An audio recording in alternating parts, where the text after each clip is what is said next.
when an empath walks away, what shatters first is not the relationship, it is the illusion of control. And this is important to understand. In many narcissistic dynamics, control is subtle. It does not always look like domination in the obvious sense. It can look like emotional unpredictability. It can look like withdrawing affection and then restoring it. It can look like criticism followed by charm. Over time, these patterns condition the other person's nervous system. The empath begins to anticipate, adjust, overfunction, soothe, explain. From the narcissist's perspective, this conditioning becomes proof of power. They come to believe something very specific. No matter what happens, you will remain psychologically tethered. Even if you leave physically, you will still respond. You will still defend yourself against their accusations. You will still try to clarify misunderstandings. You will still try to clarify misunderstandings. You will still feel the need to prove your worth. And that belief becomes the foundation of their sense of control. So when the empath walks away, truly walks away, something destabilizing occurs. Not dramatic, not explosive, quiet. You stop explaining, you stop reacting, you stop trying to be understood by someone committed to misunderstanding you. And suddenly their old strategies don't work. This is where the shock sets in. Because the narcissistic structure depends heavily on predictability. They believe they understand your emotional buttons. They believe they know exactly how much neglect you will tolerate, exactly how much charm it takes to pull you back, exactly how much guilt will make you question yourself. When you step outside of that script, you disrupt the entire system. Psychologically, what is happening here is the collapse of perceived leverage. Control was never about love. It was about influence. It was about being able to provoke an emotional response on demand. Anger, tears, longing, jealousy. Any reaction confirmed their impact. But when there is no reaction, there is no confirmation. And without confirmation, the illusion of dominance begins to crumble. This is deeply disorienting for someone who organizes their identity around being the one in power. Because now they are forced to confront the possibility they had dismissed. You are not dependent on them. In fact, you may never have been as dependent as they assumed. Empaths often stay not because they are weak, but because they are hopeful. They stay because they see potential. They stay because they believe understanding can heal wounds. That hope can be misinterpreted as neediness. When hope turns into clarity, and clarity turns into departure, the narcissist is left facing something unfamiliar, your autonomy. And autonomy is threatening when you are accustomed to influence. There is also a deeper layer here. The illusion of control protects against abandonment anxiety. If I can control you, I cannot lose you. If I can manipulate your perception, I can maintain connection on my terms. But when you leave decisively and calmly, you expose the fragility beneath that defense. You show that control was never absolute. You show that your participation was voluntary. And that realization is profoundly destabilizing because it reframes the entire history of the relationship. That means the power they believed they held was contingent on your willingness to engage. It means their dominance was relational, not inherent. And once you withdraw consent from the dynamic, the illusion dissolves. This is why the first phase of their psychological discomfort begins here. Not with rage, not with revenge, but with disbelief. They miscalculated. They believed you would orbit indefinitely. They believed their influence was permanent. They believed the tether could not be cut. When the empath walks away, what begins is not chaos, it is exposure. And nothing unsettles a fragile ego more than the quiet realization that the control they relied on was never real. True power was never theirs to begin with. It was borrowed from your participation. If we move one layer deeper, we begin to see that the empath was never just a partner in the traditional sense. They were, in many ways, a stabilizing force in the narcissist's internal world. And this is not about blame. It is about understanding regulation. For individuals organized around narcissistic defenses, the inner world is often more fragile than it appears. Beneath confidence, beneath charm, beneath certainty, there is frequently a deep instability, a fluctuating sense of worth that depends heavily on external input. Praise soothes it. Attention steadies it. Even conflict, strangely enough, can anchor it. What matters most is emotional engagement. This is what we refer to as supply. Supply is not love. It is not intimacy. It is not mutual vulnerability. It is emotional fuel. It is the reassurance that I exist in your emotional field, that I can move you, that I matter enough to disturb your peace or command your admiration. The empath, by nature, is emotionally responsive. They listen deeply. They react sincerely. They attempt to repair ruptures. They feel intensely. And in a healthy relationship, that depth is a gift. But in a narcissistic dynamic, it becomes regulation for the other person. When the narcissist feels insecure, the empath reassures. When the narcissist withdraws, the empath pursues. When tension rises, the empath tries to restore harmony. Without realizing it, the empath's nervous system becomes entangled with the narcissist's fluctuations. Over time, this creates a pattern of external regulation. Instead of developing internal stability, the narcissist relies on your reactions to steady themselves. So when the empath walks away, what disappears is not just companionship, it is a regulatory system. The silence feels louder. The days feel less anchored. The usual emotional cues that once reassured them of their significance are suddenly absent. There is no one to argue with, no one to impress, no one to provoke, no one to calm them after their own volatility. This is where psychological discomfort intensifies, because without supply, they must sit with themselves. And for someone who has long outsourced regulation, that experience can feel like exposure. Anxiety rises. Restlessness increases. There may be impulsive attempts to quickly secure new attention, not necessarily because of love, but because of dysregulation. It is important to understand this clearly. The panic is not always about losing you as a person.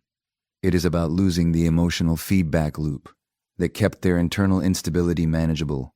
You were the mirror that reflected back a curated image. You were the emotional barometer that told them who they were on any given day. Without that mirror, the identity feels less certain. This is why, in many cases, you will see frantic attempts to reestablish contact, messages that seem disproportionate, sudden declarations of change, or conversely aggressive blame.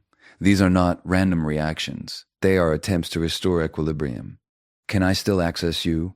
Can I still provoke you? Do I still matter enough to move you? When there is no response, or when the response is neutral in boundaries, something destabilizing occurs. They are left alone with the very feelings they have spent years avoiding: insecurity, inadequacy, emptiness. And this is not cruelty, it is consequence.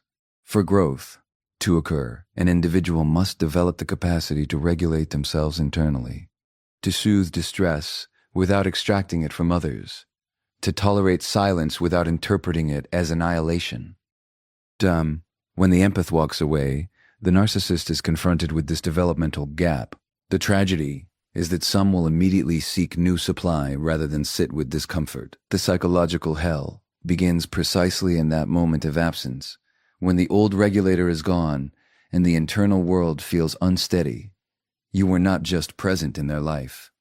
You were stabilizing their identity. And when you leave, the instability that was always there becomes impossible to ignore. Because the deepest disturbance is not losing the empath, it is losing the illusion that someone else could hold you together. Now we come to something that appears simple on the surface, but is profoundly destabilizing underneath. Silence. When the empath stops responding, truly stops, it creates a psychological experience that many narcissistic personalities find almost intolerable. And to understand why, we have to appreciate what silence represents in this dynamic. In a healthy relationship, silence can be restful. It can signal safety, comfort, trust. But in a narcissistic structure, silence often feels like erasure, because so much of their sense of self depends on reflection, on being seen, reacted to, responded to. For a long time, even conflict served a purpose. If they criticized you and you defended yourself, that was engagement. If they withdrew and you pursued, that was confirmation. If they provoked jealousy and you reacted, that was proof of emotional relevance. Every reaction said, "You matter enough to move me." When you walk away and your silence is not strategic, but genuine detachment, the mirror disappears. And without the mirror, something unsettling happens. They cannot locate themselves in your emotional field anymore. They cannot measure their impact. They cannot confirm their significance. Silence, in this context, becomes psychological ambiguity. And ambiguity is deeply threatening to someone who relies on external cues to regulate self-worth. It creates questions that have no immediate answers. Are they thinking about me? Do they hate me? Have they replaced me? Have I become irrelevant? Notice that the core anxiety is not always about love. It is about relevance. To feel irrelevant to someone who once revolved around you is destabilizing. It challenges the internal narrative of superiority or indispensability. It suggests that life continues without them, that your emotional world has reorganized. For someone whose identity was reinforced through your reactions, this absence feels like a void, and the human mind does not tolerate voids easily. This is why silence often triggers escalation, attempts to break it, a sudden message, a nostalgic memory sent late at night, or the opposite, a provocative statement designed to elicit anger. Even hostility is preferable to indifference, because hostility confirms existence. Indifference does not. Silence says, whoa.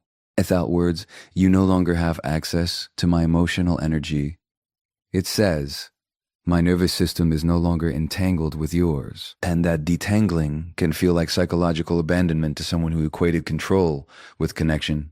There is also something humbling about silence. To when you argue, they can position themselves as right or wrong, superior or misunderstood. When you explain, they can reinterpret your words. But when you say nothing, there is nothing to distort. They are left alone with their own thoughts. And if those thoughts are not well integrated, if they are defended against shame, insecurity, or emptiness, then silence amplifies them. It removes distraction. It removes the familiar emotional dance. What makes this especially powerful is that your silence is not punishment. It is peace. It is the natural outcome of clarity. You are not withholding to control. You are disengaging to protect your well-being. To someone accustomed to emotional leverage, that distinction can be hard to grasp because they interpret everything relationally. If you are silent, it must be about me. And in a way, it is, but not in the way they imagine. It is about boundaries. It is about self-regulation. It is about no longer participating in cycles that harm you. The psychological hell begins here, not because you are attacking them, but because you are no longer sustaining them. Silence exposes dependency.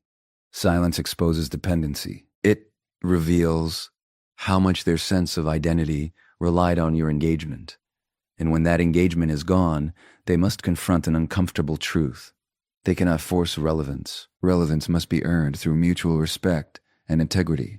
And when silence settles in and does not break, it delivers a message more powerful than any argument ever could.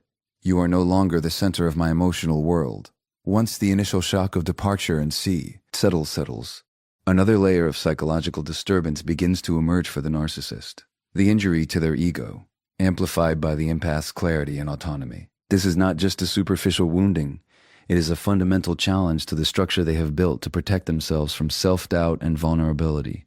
To understand why this is so destabilizing, we need to explore how the narcissistic self operates. The narcissist's identity is often a carefully constructed facade, a combination of charm, intelligence, strategic thinking, and the illusion of invulnerability. This persona allows them to navigate relationships and social systems with confidence, masking the deep-seated insecurities that are often at the core of their emotional experience.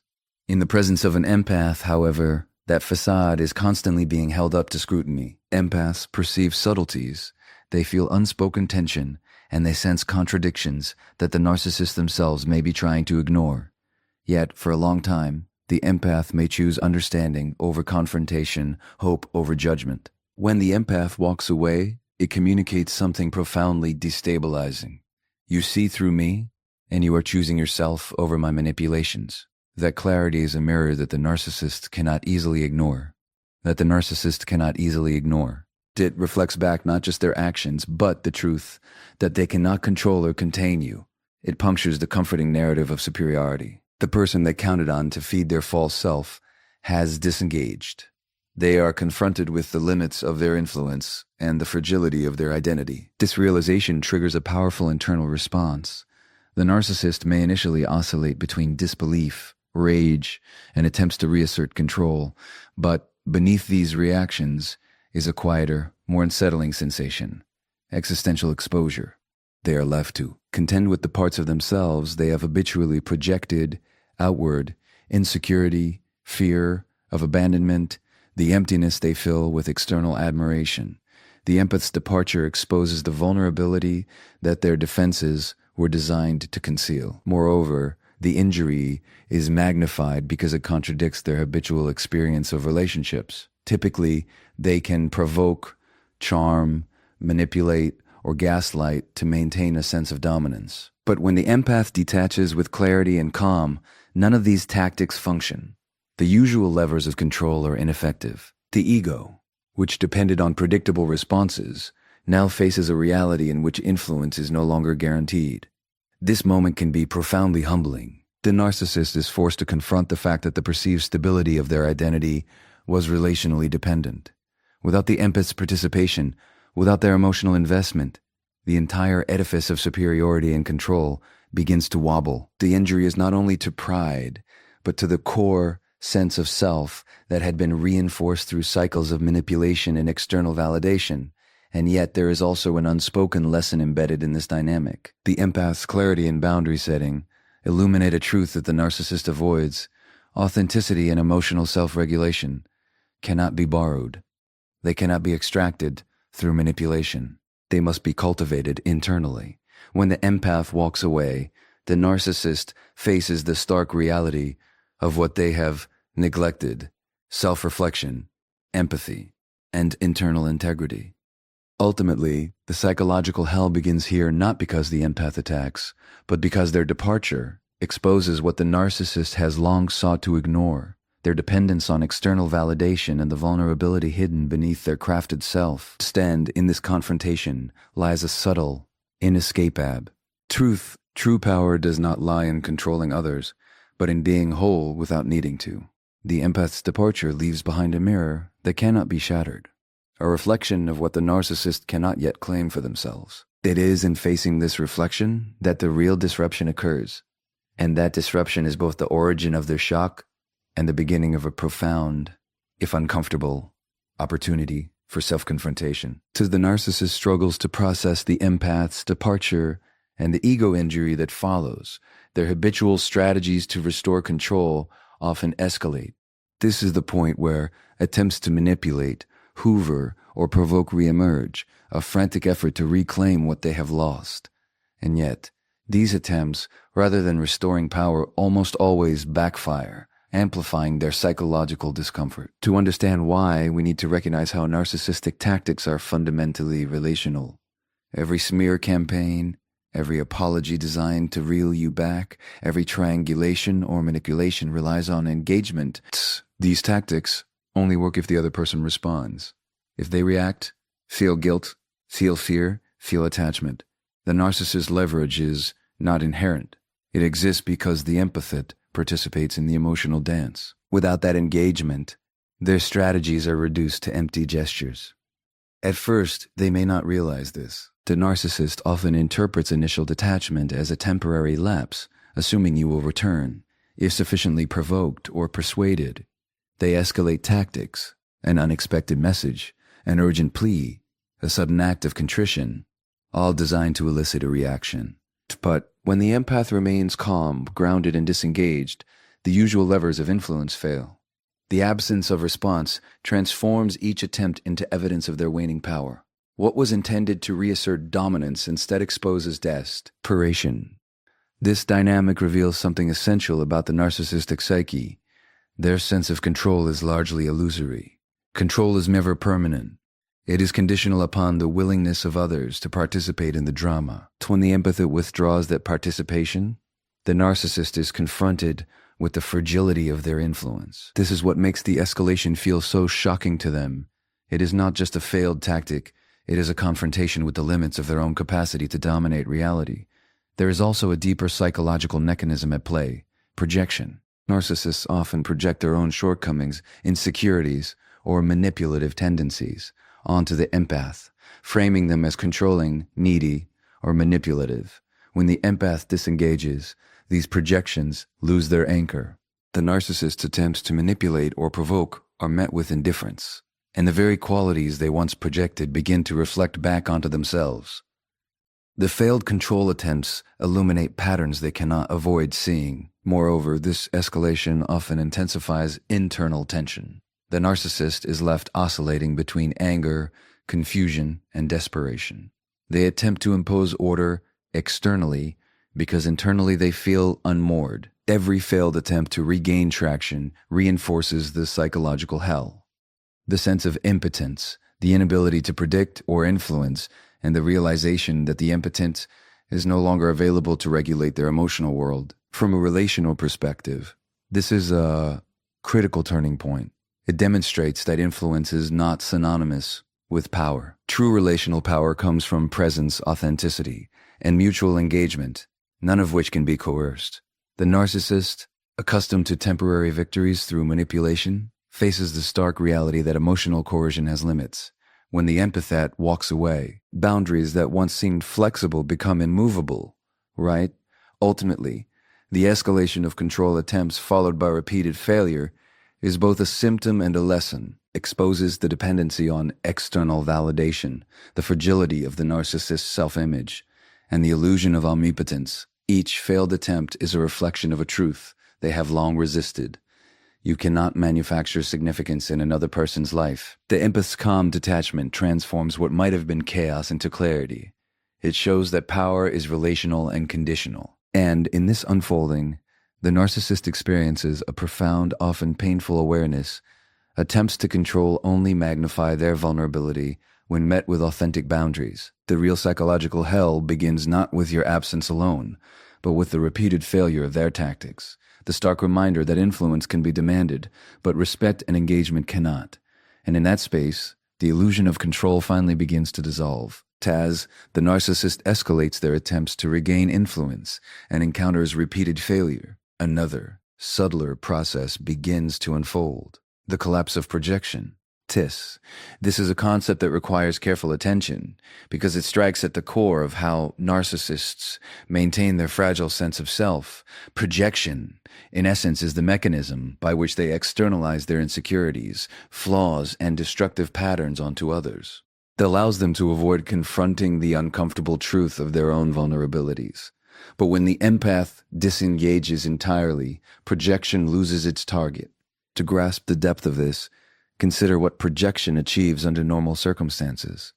When a narcissist accuses you of being controlling, needy, or manipulative, it is rarely about your behavior. It is a reflection of the traits they refuse to own within themselves. You become the container for their anxiety, their shame, and their fear of inadequacy. Your reactions, your explanations, your attempts to clarify or appease, all reinforce the projection, allowing them to maintain the illusion that their inner world is ordered and coherent. Once the empath walks away, this dynamic is fundamentally disrupted.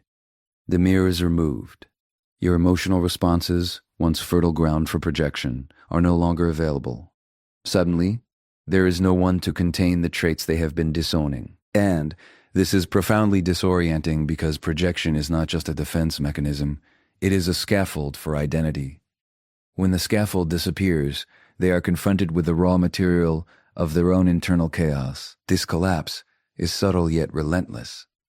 Each moment of detachment, each refusal to engage, gradually erodes the narrative they have relied upon. The accusations they once leveled outward now hang in the air, unanswered, and slowly the traits they insisted were yours, impatience, selfishness, instability, begin to reflect more accurately back onto themselves. There is no longer a convenient scapegoat to absorb the discomfort. For a narcissist, this is destabilizing on multiple levels. It forces them to confront the aspects of themselves they have long denied, minimized, or rationalized away. It undermines their sense of moral and emotional superiority, and it strips away the illusion that they can dictate meaning in your life or control your perception of them. This is why the collapse of projection is experienced not just as frustration, but as psychological disorientation, a creeping sense of vulnerability that has no immediate remedy. Moreover, the empath's calm detachment amplifies the effect. It is not aggression that triggers awareness, but neutrality, You are neither attacking nor defending. You simply exist in a space that is independent of their influence. That neutrality is a mirror too, reflecting back the unresolved insecurities they have externalized for so long. And because it is delivered without drama, without engagement, it cannot be countered with manipulation or denial. It simply exists as truth. The impact is cumulative. With every unreciprocated attempt at provocation, with every failed strategy to restore control, the narcissist is forced into a confrontation with self that they have consistently avoided. This is where real psychological hell begins, not in overt conflict, but in the quiet, unrelenting recognition that the framework of their identity, built on projection and external validation, is crumbling. And here lies a paradox. The empath's withdrawal, by refusing to participate in projection, inadvertently becomes a catalyst for the narcissist's potential growth. They are left with no choice but to meet themselves directly, to recognize the truths they have long denied, and to confront the inner chaos they have outsourced. In the absence of your emotional participation, projection collapses. The narrative of blame, superiority, and control dissolves. And what remains is the stark, undeniable reality. Their sense of self was never independent of you, and now it must either reckon with authenticity or flounder in disarray. The empath's departure does not just remove supply, it strips away the very mechanism that allowed the narcissist to avoid themselves. And in that exposure, the quiet but profound psychological reckoning begins. At this stage, in the narcissist's psychological unraveling, something deeper begins to occur. The confrontation with their own helplessness. Up until now, much of the disturbance has been externalized. Failed attempts to manipulate, the collapse of projection, the absence of the empath's engagement. But eventually, the narcissist is forced to face the internal reality they have been avoiding for years. The truth they resist is this: without external supply, they are vulnerable, uncertain, and profoundly unmoored. To a personality structured around control, charm, and strategic influence, this experience is destabilizing to the core. Narcissists are accustomed to leveraging others' emotions to maintain a sense of equilibrium. Their identity is relational. It depends on participation. When that participation ceases, they are left with the raw, unprocessed feelings they have long externalized: anxiety, shame, inadequacy, emptiness. Emptiness. Suddenly, the inner world that was always messy and unstable is impossible to ignore. The internal scaffolding that their behaviors once supported now feels insufficient. Helplessness, in this sense, is more than mere discomfort. It is a profound existential challenge. Without someone else's reactions to anchor them, their internal chaos becomes visible. The illusions that have structured their self-perception, superiority, control, influence, begin to fracture. The narcissist may attempt distraction, aggression, or frantic new strategies to reclaim attention, but each failure reinforces the central realization. External control cannot fill the void of internal instability. What makes this particularly intense is that helplessness is not immediately solvable through the behaviors they know. They cannot charm, manipulate, or provoke their way out of it. The patterns that once worked are now ineffective because the empath's withdrawal is not reactive. It is deliberate and grounded in clarity. And in this space, there is a confrontation with limits. Limits to influence, limits to relevance, limits to influence, limits to identity. The narcissist faces a stark, uncomfortable truth. The world continues without their orchestration, and they are no longer at the center of someone else's emotional universe. This confrontation is also deeply isolating. Narcissistic strategies often depend on creating a web of relationships that validate and sustain the self-image. The empath's departure removes a critical node in that network, and the quiet left behind without manipulations or distractions. The narcissist encounters a reality they have long evaded. Dependency is not strength, and external validation is temporary. In a way, helplessness is the ultimate consequence of the empath's withdrawal. It is the culmination of every failed manipulation, every unreciprocated attempt to provoke, and every projection that has lost its target. It strips away illusion, leaving the narcissist exposed to the raw experience of being human, vulnerable, uncertain, and unanswered. Yet within this confrontation lies a hidden clarity. helplessness forces recognition. It forces awareness of patterns that have been sustaining dysfunction, confronts the narcissist with the consequences of reliance on others for emotional regulation. And while the experience is profoundly uncomfortable, it is also instructive. Growth, when it occurs, cannot emerge from manipulation. It can only arise from internal reflection and self-regulation. Ultimately, the empath's departure delivers a powerful, inescapable lesson. Influence can be demanded, but self-integration cannot. Helplessness is not a punishment. It is the exposure of truth. And in that exposure, the narcissist experiences what it truly means to lose the scaffolding of control. The psychological hell begins not in confrontation, not in argument, but in the quiet realization that the internal world must be faced alone. A reality the narcissist has long avoided, but can no longer escape. And that helplessness, the final dismantling of their constructed power, begins, leaving only the unvarnished self to contend with reality.